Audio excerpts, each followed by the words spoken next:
Hey everyone, welcome back to Ormsby Farm. My name is Casey. So, Happy New Year to everyone. As promised, I said I was going to kind of do a year-end review or a year-end recap here at the homestead for 2024. But really what this is going to be a homestead recap, because most of y'all know we have sold the farm and we are moving very, very soon. So I wanted to kind of go over, and this is going to be a longer video, so stick with me to the very end. We're going to talk about my new giveaways that I'm going to be doing for gift cards and stuff. So you want to wait until the very end of the video, so stick around for that.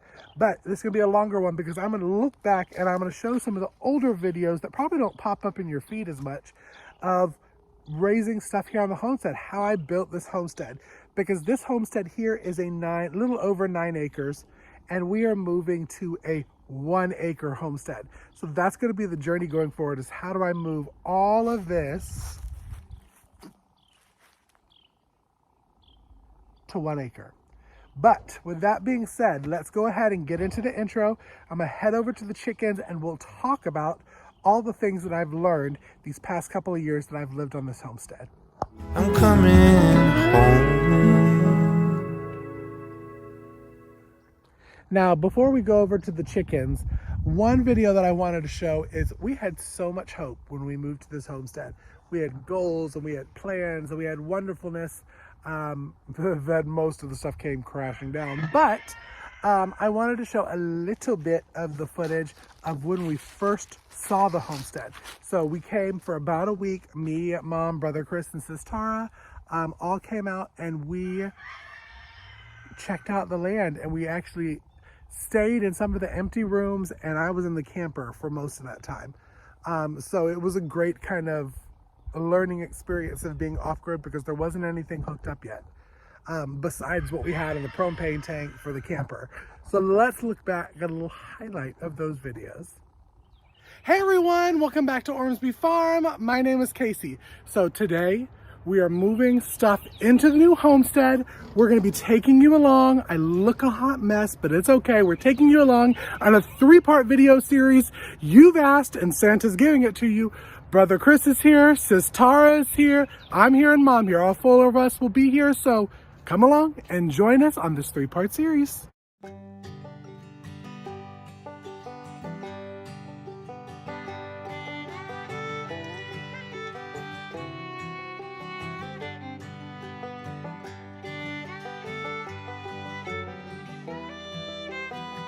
Alrighty y'all, so we made it to the property. We've already kind of done like a walkthrough with Tara and Chris and our electrician, and there's a lot to be done. Like a lot. So I'm just gonna walk you around and kind of show you where we're at. If I can find good lighting. The exciting thing is it's ours now.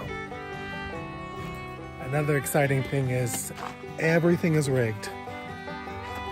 We don't have to change a lot of stuff. Here we go. Yeah, I noticed that the last time. There's some.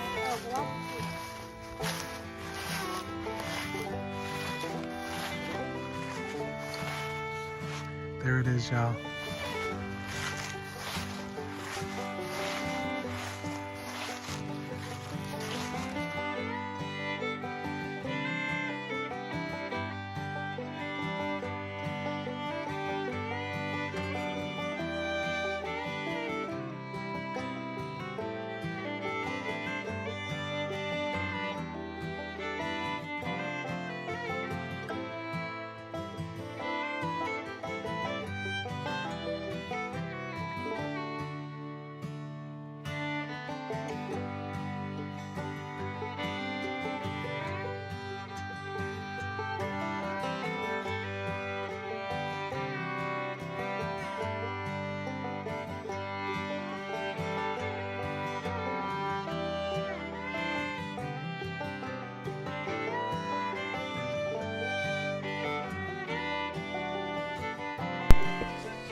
Alrighty y'all, so the phone died, so I'm using the camera. Ooh, hot mess, y'all. Trying to catch up with Tara. Ooh, sis, ooh, why, I can't run no more. Is it all the survey? All right, so we're walking the property now. What you think, sis? I love it. It's a lot of work, but No, it's a lot of work. I'm not even gonna take you on the tour of the inside yet. Maybe in the next video, I'll take you on some inside ones, see what needs to be done. But I'm gonna turn you around and kind of walk through what we're gonna turn everything into. So, flipping y'all around.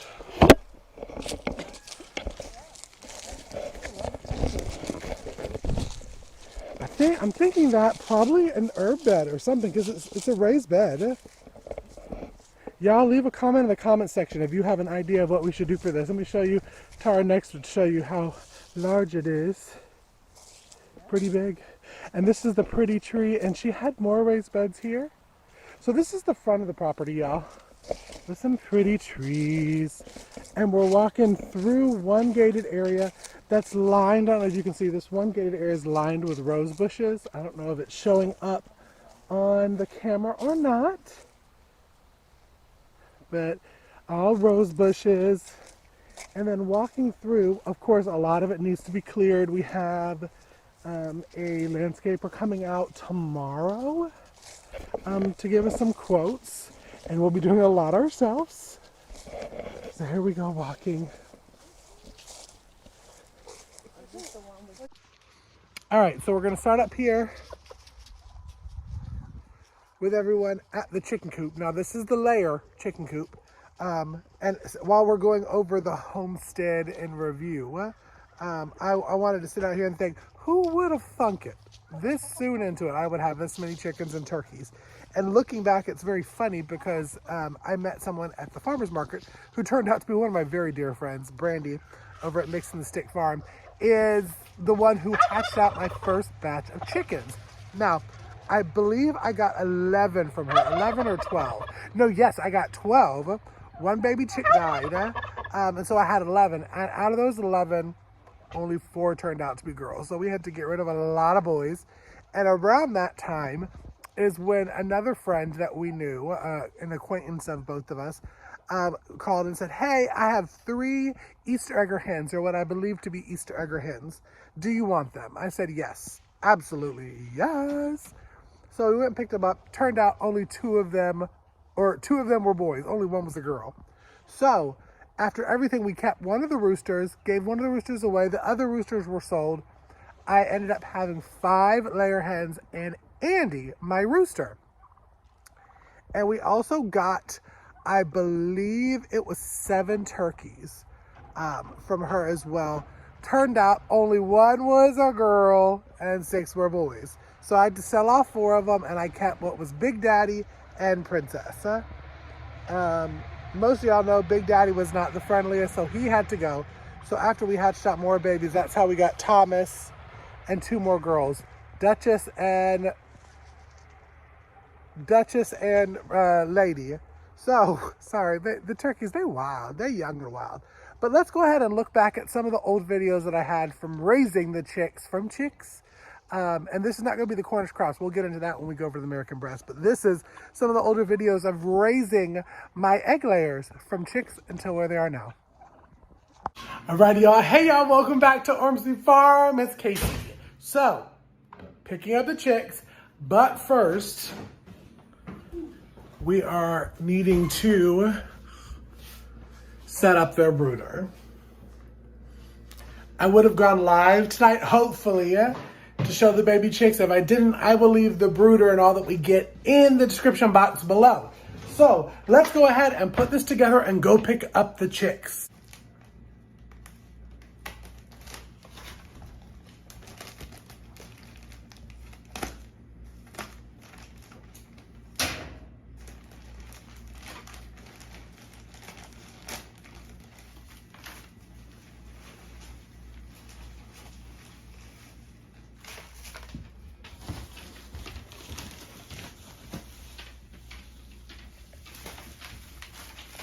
Here, Bree. Hey, Bree.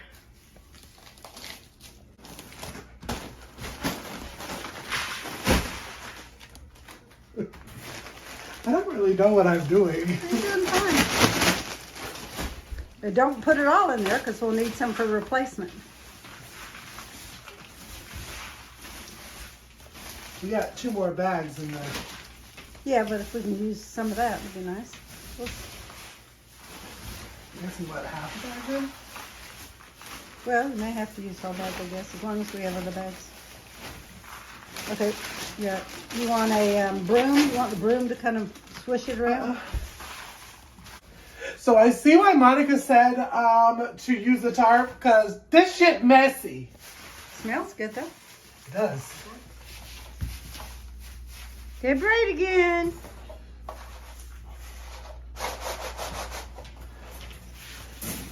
Alrighty, y'all, we are all set up.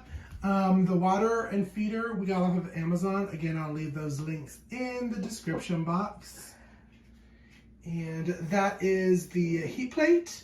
Again, I got that from Amazon, and I'll leave that in the description box as well.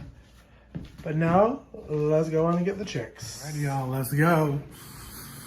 About to be a chicken dad.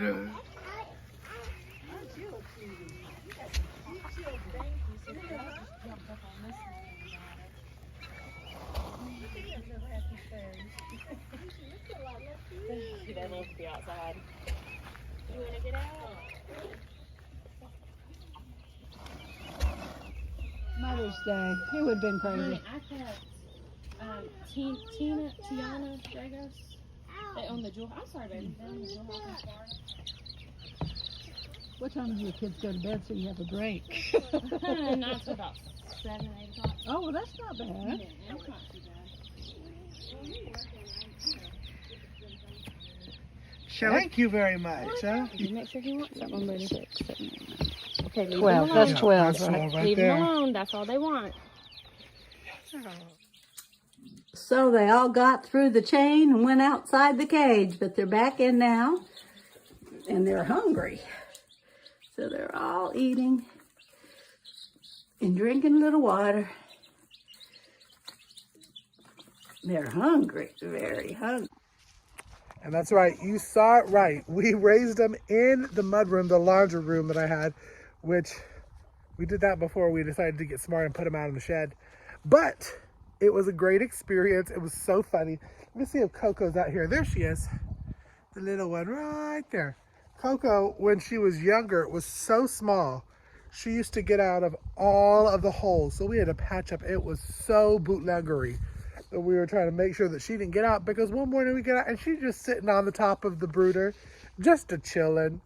But yeah, let's go over and head over to the American Bresse and talk about my journey with meat chickens. So as we're walking over to the American Bresse coop, this year was the first year that we decided we wanted to raise our own meat. It was always the goal, but I wanted to kind of get my head together before I did it. So we went ahead and we ordered Cornish cross. We ordered 32 Cornish cross to test it out and see how it goes, and raise them up. And we built this little area for the turkeys on one side, the Cornish cross on the other. And let me show you a little bit of the videos of us raising the Cornish cross. And that was only because I knew I wanted to have the American Bresse as my going forward, but I knew that they would not be ready for meat this year. So I went ahead and got some American Bresse eggs. I hatched them, but that's on a separate one. So let's look back and look at the raising of the Cornish cross. Alrighty, y'all, welcome back to the Homestead. It's about 7 o'clock in the morning. We just got a call that our chicks are here. We are doing Cornish cross. If you followed us, we are doing the first year of trying out the Cornish cross for meat birds. So I am racing into the post office to get them. So let's go get the baby chicks. Roll that intro. What I did know is that when you order the baby chicks, we ordered from Marie McMurray Hatchery, is they are shipped out on day-old chicks, and when they arrive at your post office, the post office people call you bright and early in the morning and say, hey, your chicks are in, come and pick them up. So that is what we are doing. We have the brooder. We got the brooder all set up and ready yesterday. I am going to go ahead, once I get them home, and get their waters filled, pour in their food, and put in the giant heat lamp, or the heat pad. I have a heat pad that they'll use. and they'll use it probably for the first week, maybe first, second week. And the Cornish cross gets so big so quickly that they'll only be in our indoor brooder for probably 3 weeks before they go outside. So I'm excited, y'all. I'm gonna be taking you every step of the way. As we learn together, I'm going to be doing it and kind of showing you how big they get, what we've done. I'm going to show you the good and the bad. I'm going to show you the good, if some die, if all of them live. I'm just going to give you all the whole tea. So let me go and stop recording while I'm driving and head into this small town to get it from the post office.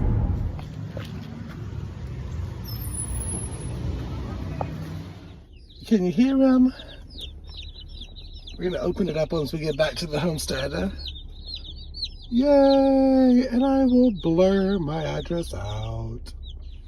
All right, so we finally got back to the homestead, and my big old butt has decided to get in the brooder to get the chicks, because the first thing you want to do is get them in some water. All the videos that I've watched, you know, they've traveled for 24 to 48 hours. It's time for them to be dipped into the water. You have to dip their faces in, and probably Mom will get the video over here when I do the first one to try to get it really close. But we checked to make sure there weren't any, you know, dead ones in there, and there aren't. So now what I'm going to do is I'm just going to start grabbing them. Look how little they are. And you're going to want to dip their beak. Mom, get it. See how close you can get it to, like right here? And you want to dip it in the water. Make sure they take a drink. Yep. Let's do one more time. Now he good. He good. Him's good. And we're going to count as we do it. See, again, we're just going to dip the beak in there. And now we good. All right. Well, we got 32 live ones. We got one little brown. It was a freebie one that we got. And then we got an extra one. They always send an extra one, I think, just in case any of them pass in the shipping time. But they're feisty. Whew. My big butt had to get in and out of here, and it was hard. All right, here they are. I don't know if you can see, like, compared to my feet.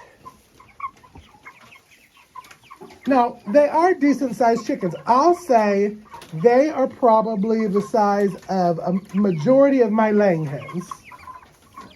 Maybe I'll try to grab one and pick it up so you can see, yeah? Even Bailey's getting a little chunk, which I'll be ready to move her. She's going to move into the timeout area when these are processed. And she'll switch feed to a layer feed. Because the American breast chicks, which will be on another video, will be coming out here very, very soon. So let me see if I can grab one of these up. All right, you're okay, you're okay. You're okay. See, they're pretty decent, I guess. They're hefty. Them things is hefty. Let me see if I can pick up the camera, y'all. Let me see if can I do two things at once? I tried to grab one of the cleanest ones because I will say they are some dirty birds. They some dirty birds, and the flies have been awful this whole time. I don't know if you can tell the size from my arm, but they're pretty decent size for being 7 weeks, right?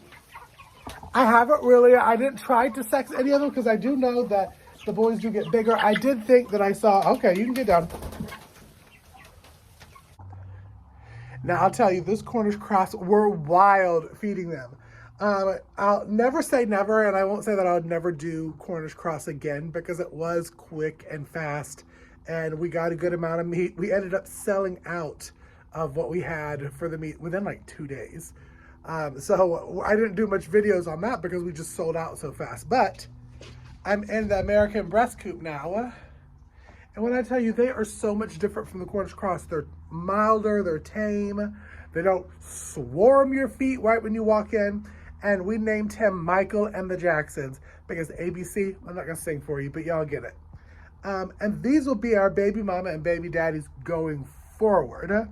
Now, I also went, and between myself and some of our dear friends over at the Way Farm, Courtney and Robbie, we split getting 2 dozen American Bresse eggs, hatched them, and had a wonderful hatch rate. I think we had 22 out of the 24. I think, no, we had like 30 maybe, that hatched.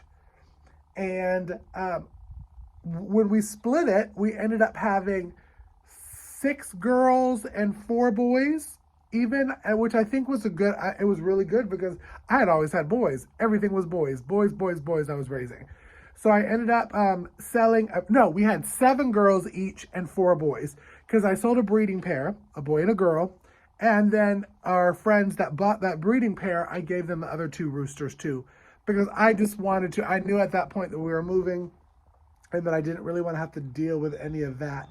So that's how it turned out to be the Jacksons, which are right here, which they will probably start laying, I want to say like late February, early March maybe. And then I will start selling hatching eggs. I'll start selling American Bresse pullets, and then they will be our meat, baby mama and baby daddy. So we will raise our chicken meat for the year from them. So let's look back at some of the videos of me raising the American Bresse chickens. Alrighty, there they are. Let me tell you, these babies is a lot more feisty than the Cornish cross, and definitely more than the ones that I've hatched, the American Bresse.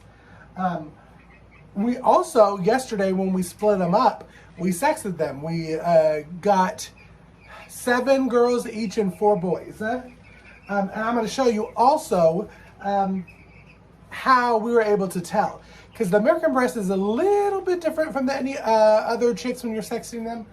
And I've watched a couple of videos, so I am not claiming to be a pro at all. I'm hoping that it's 7 girls and 4 boys. But one of the things is their comb. Their comb's going to be more of a reddish orangish color. Boys, it's more predominant. You can see them right now at 2 weeks. And their legs turn bluer faster because American Bresse, I'll leave a little picture right here that I found, have the red combs, they're all white, and the blue legs. They're feisty, so I'm going to have to climb in there and try to grab one to show you.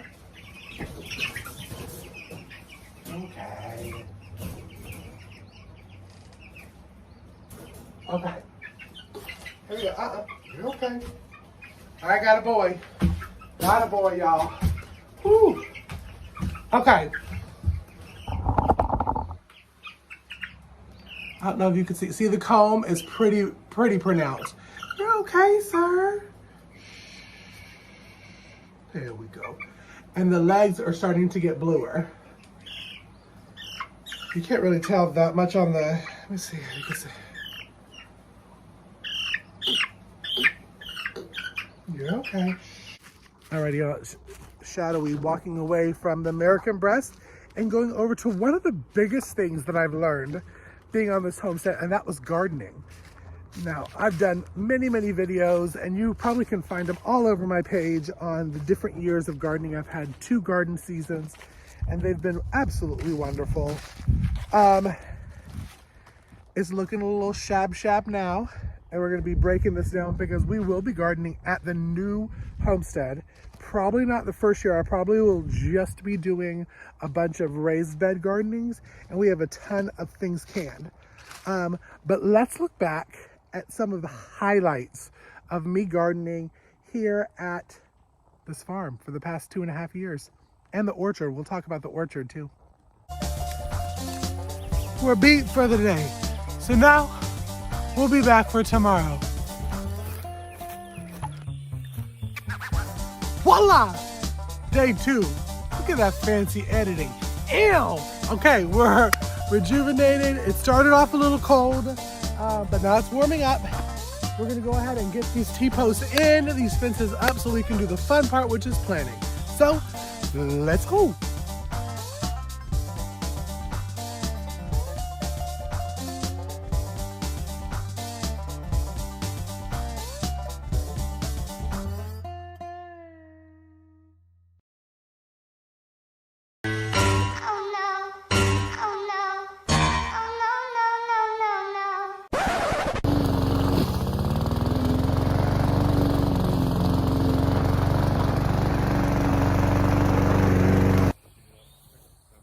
Chris, where's that other shovel that you had? Maybe up towards Maybe the it's house. down by the Yeah, it's gravel. by the gravel. Oh no, it's up at the front porch, I think. You want me to get it? No, I'll go get it. Just to see if it goes down that you can see a pipe or something.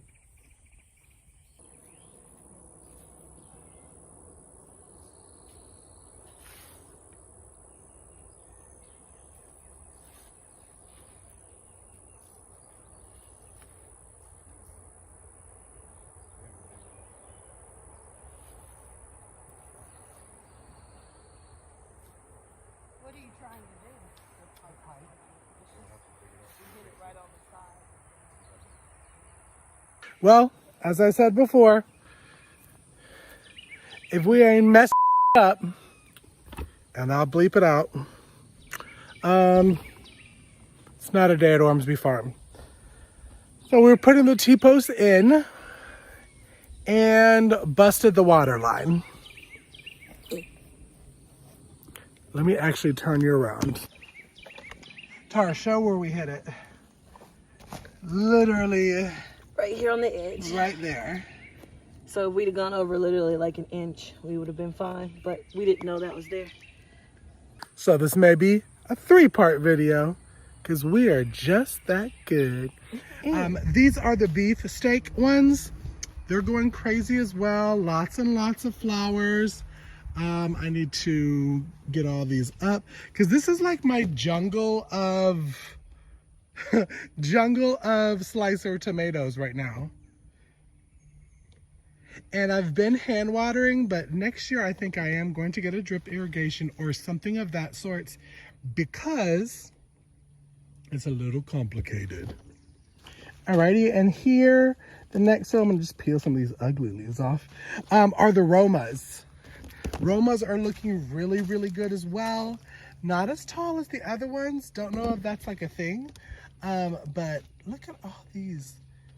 Hopefully all of those will turn into some beautiful, beautiful tomatoes to make sauce and salsa and diced tomatoes and pasta sauce and pizza sauce. I'm so, so, so excited. So yeah, those are the tomatoes, my jungle of tomatoes. Oh my gosh, y'all, I just saw that I have a baby, a couple babies. Look at those babies, look at them. Oh my gosh, that's so exciting. There's more. Oh my God. Okay, stay focused, Casey. So these are the bell peppers. I have 2 rows of these. They're a mixture of yellow, red, and what's called carnival. I'm going to harvest some of them green too. But yeah, they're doing really, really well. And funny story. So I planted this thinking it was a bell pepper. It is not. It is a pepperoncini. And they're looking really, really good. They're already starting to produce. My bells are getting flowers. It's so exciting. So this one was a cayenne and hers did not make it. So I transplanted one of my leftover jalapenos and it's doing really well. It's a little bit behind everything else, but it's doing good. These are my serranos and the serranos are looking so good, y'all. Oh my gosh. Serrano, Serrano, Serrano, Serrano. This is the Criollo de Cucina. And let me just say, we can't talk about gardening without talking about canning. Probably one of my favorite things that I learned while I was here at this homestead and will continue to do is canning. Learned a lot, did a lot of canning. I think probably this year we did roughly about 600 jars of whether it's dehydrated food, pressure can food, liquid, broths, whatever it was, about 600 jars. And yes, we're having to pack all of those up. So let's look back now on a little bit of the canning videos that I did. Maybe some fun ones. I'll do some highlights. So, oh, that was Michael. Michael's starting to crow now. So we are in the pantry now. I'll kind of show you as I'm blah, blah, blahing. I will kind of show you little closer ups of all the cans that we still have. So I'm gonna start here down on the bottom. You probably can't even see it right here. Let's see if I can, come on, Casey. Let's see if we can work a little magic. There we go. So all of my vinegar. So I have homemade distilled vinegar and I have the red wine vinegar right here. They have the lids on. I'm gonna let them sit for a while. Oh, the fruit flies, gnats, get on my nerves. And of course it's right there because I'm trying to get them away from the vinegar by putting this little thingy here with my homemade vinegar. As you notice, we have a lot of empty jars, which means we did really good this year. So besides the vinegar, or what we have left of the homemade canned soups, I have a turkey stew, I have a squash soup, I have a veggie soup, I have a pork roast base, which I like to do that. I keep some of the leftover broth base, or if I have any leftover, or if I make some and don't want the broth, I just want the pulled pork, so that I can pour this on top of a roast during the winter and it's ready to go. I have 2 chicken soup bases, which basically what chicken soup base is in. When I was canning the chicken soup last year that we sold, we didn't have enough chicken in here, so basically you'll add it to a soup. This is what we have left over of our bone broth, and I have a couple more over there as well. Now we can kind of move back to our life. There we go. So right here is I have some cabbage, some canned cabbage. Now Mom is the only one, and I think Sis Tara is, that likes cabbage soup. So this is theirs. I know like Marcus likes fried cabbage, so he can pull from that too. I'm not a cabbage fan except in an egg roll, and we'll get to that. 12 wide mouth lids and bands.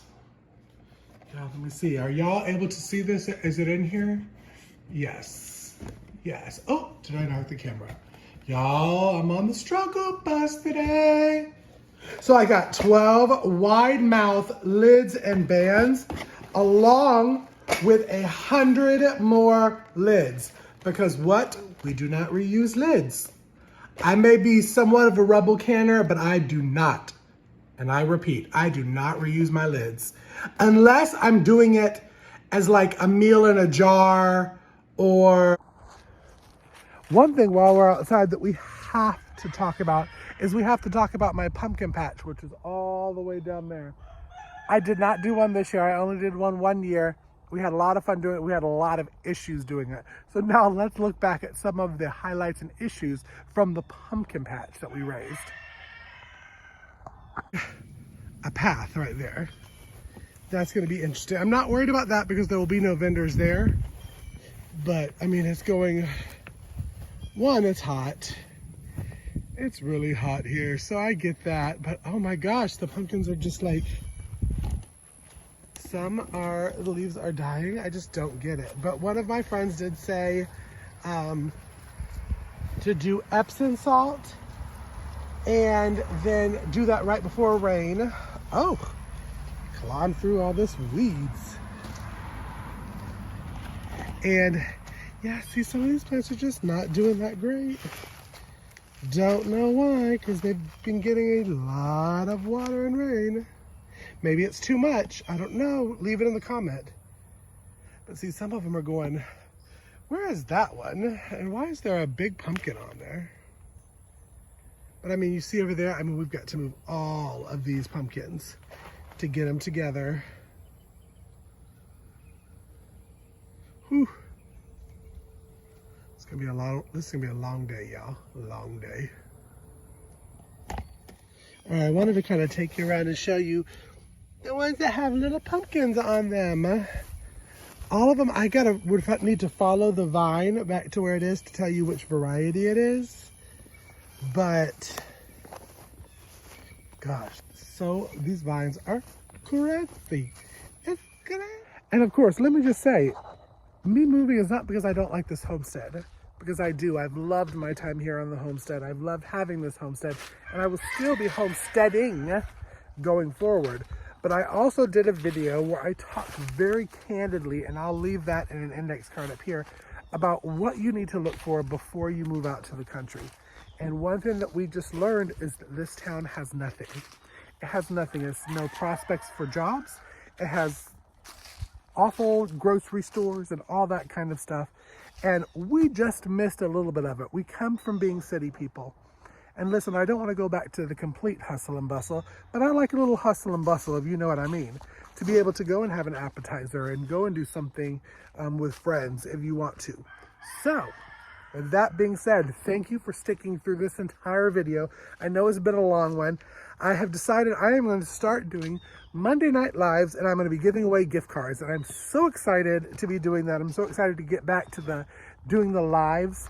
And then, of course, we'll do that on Monday. And then you know that we go live Tuesday night with Round the Hay Bale, our Hey Y'all Hey radio show. So I hope you join me for all that, especially in the new year, because we have a lot of really fun stuff planned. Y'all, be sure that you haven't, go ahead and subscribe and press that bell icon so you know anytime that new content drops to the channel. But also, follow me on social media, Instagram, Facebook, TikTok, Twitter, all at Ormsby Farms. And I will see y'all in the next video. Bye, y'all. Be blessed. I'm coming